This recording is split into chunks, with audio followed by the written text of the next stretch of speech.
Welcome to another edition of our Mic'd Up series. We are pleased to be joined again by ESPN's Andrew Lopez.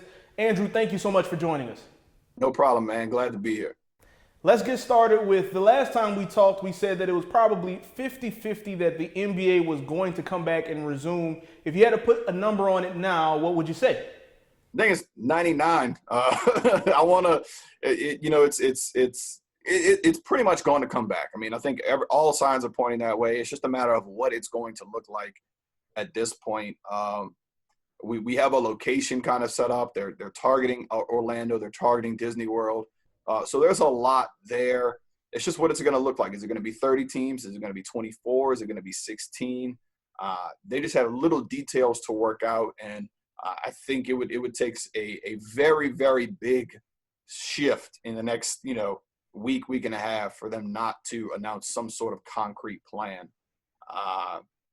There's a board of governors call on Friday. I don't know if many details come out, but I expect it because the time is running out a little bit before you start really running into how it affects next season, especially if you want to get a 7-game playoff series in each round. So I think we'll hear something concrete soon, but it's about as sure as a slam dunk can be. Last time we talked, the biggest conflict was testing, but it seems like they've figured that out at least to some degree. What do you think is the biggest issue? Is it the amount of teams, or is it something else that you notice that's the biggest thing that they need to work out before they resume? Well, it's teams obviously comes with testing. I think they got that part figured out. They got the same day testing. They have some outside parties that are not. It's not going to affect testing for average Joe, for you and me, or anybody in Florida for that matter. I think the biggest thing is going to be money, and then how many teams it works out. Because on the money side of things, what you get is some teams still need to play maybe 5 or 6 more regular season games to fulfill their TV contracts. You have to get 70 games on local TV a year. Some team, obviously, with being at 67, 68, 69 games, some people haven't reached that. So there's some more ways to go there. I think the other thing is just how many teams do you bring? Obviously, if you're a team like Golden State, Steph's not going to play. Draymond's probably not in. What does it look like if you come back? Atlanta would like to play some games with Clint Capella and Trae Young just to see what that looks like. But, not all teams who are completely out of it really want to play. Like, for instance, Golden State is mathematically eliminated from the playoffs. Do we really want to have a scenario where they can still get in? I don't know. So to me, the other thing is what does a play-in tournament look like? If they don't go to 16, do they go to 20 and play this World Cup pod group stage setting? The NHL just came out and said they're bringing back 24 teams if they can resume play in different hubs. So there's a lot to be figured out there, and I think that's going to be the biggest holdup. And then they're going to get to the money part after that. But I think what you're going to see here is them trying to figure this out very, very soon. And you mentioned the 70-game benchmark. Damian Lillard had a quote out today that pretty much, if the Trailblazers don't have a chance of making it into that playoff spot, if they're only playing to get to 70 games, he may be on the bench, but he's not going to play. Do you think that's a common sentiment around players that, hey, don't bring me back for nothing. If you're going to come back, I need to have a chance to earn something? Yeah, and the other part of that is you don't want to come back. In order to come back and be healthy, so a lot of these guys, I like Nicolo Melli for the Pels said today on his Instagram, he didn't shoot a basketball for 58 days. He just stayed holed up in his apartment in downtown New Orleans. Some guys have shots, some guys haven't. Some guys have had access to gyms, some guys haven't, or goals for that matter, shooting outside. So I think you're not going to bring these guys back for say it's a 4-week training camp, 2 weeks here, 2 weeks there, however they do it. You're not going to bring these guys back for a 4-week training camp 2.0 just to say, all right, you're playing 3 games. You're done in a week. You have to make it worth their while. If it's a playoff team, obviously they want to just get to the playoffs. On the teams on the other side of that, New Orleans is your Portlands, your San Antonios. They're going to want a shot to get into the playoffs. And I think if you could figure that out, then that's what they want to do. Everybody I've talked to in the Pels organization wants to come back and play, but they also want to come back and play for a playoff spot. I think, if if you don't see that, maybe you end up seeing more, N'Keal Alexander-Walker and Josh Gray, Zylan Cheatham in those games than maybe you would see, some of those vets. The possibility of a play-in tournament, as you mentioned, is something that's been discussed a lot. It seems like something that has generated a lot of fan buzz. But do you think that that's a realistic model? Do you think that that's realistic that could happen? Or is it more realistic that they just go straight to a 16-game playoff or 16-team playoff? I think a 16-team playoff is the easiest thing. You just keep it as is, and you don't do anything innovative, and you just keep it and go.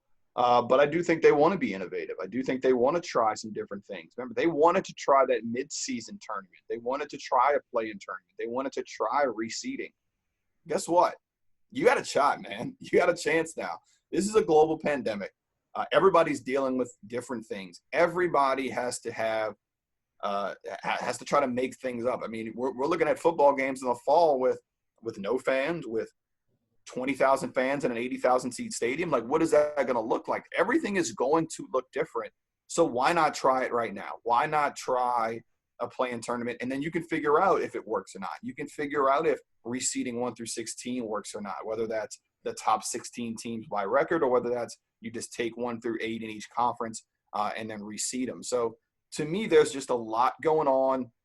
Why not try right now? I mean, you're going to get your 7-game playoff series all the way through. Try stuff. Let's just see what happens. And so many people are talking about what happens this season, but we both know that depending on when the season starts and the timeline of the season, it's going to affect a lot the NBA draft, the lottery, the combine, and even the start to next season. Can you speak a little bit to the ramifications of the start of this season and how the league may even be shifting towards a permanent model of scheduling based on this season? Yeah, the primary objective getting through this is the health of the players right now. Secondary to that is making sure you don't completely screw up the schedule going forward. You don't want to screw up the schedule going into next season to 2021. So you're looking probably at a December to January start. There was some push in the NBA prior to coronavirus of a Christmas start, using Christmas as the official start day of the NBA. A lot of people, we've talked about this offline, use Christmas as the unofficial start of the NBA. That's when a lot of people start paying attention, seeing when it's coming around. David Griffin talked about this with reporters. He talked to reporters about saying, he's in a market where the Saints are dominant. It would help him if for a few months out of the year he didn't have to go against New Orleans Saints.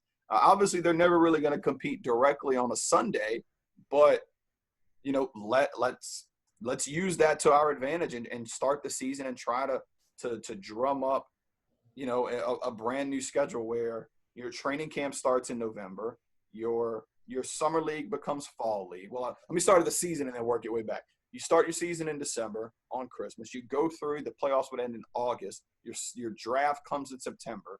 Your summer league becomes a fall league, and then you're starting training camp right around Thanksgiving or right after Thanksgiving. So to me, I think that's maybe where you start to go if you're the NBA, and you give a long, hard look at making that a permanent schedule shift. And final question, I've heard some players differ, some former players even differ on if the season comes back, well, there should be an asterisk by the championship, or, well, it doesn't count because there was such a stoppage and things of that nature. To you, would you put an asterisk on this season, or would you view it the same, or even maybe more daunting because there's no home court advantage that you can lean on, and this is adversity? I think this is a lot of adversity that teams are having to go through to be able to win a championship in these conditions. With all respect to Phil Jackson, who once put an asterisk on the 1999 Spurs NBA championship in the lockout season, I'm pretty sure the Spurs have 5 NBA titles. They don't have 4.5. They don't have 4 and an asterisk. I don't see it with an asterisk because everybody's had to go through the same thing. Now, if one of your superstars ends up getting the virus and it's screwed, people get hurt every year. You could say Kawhi. I mean, Kawhi was able to lead the Raptors to a championship because of all the injuries that happened to Golden State. You can say the Golden State dynasty got started because Kyrie and Kevin Love got hurt. So injuries are always a part of what happens. There's always something that's going to be a part of an NBA season. All of these guys have had to deal with it themselves. So to me, or in different ways. Zach Lowe talked about it on his podcast on ESPN with him and Woj, and they talked about it's almost like a badge of honor. Like you got to get over this together. There's more things. There is no home court advantage you lean on. It is strictly make it through this together. And I think to me, at the end of this, the champion is still the champion, no matter what. I don't look at it with an asterisk. That's Andrew Lopez of ESPN. Andrew, thank you so much for joining us. No problem, man.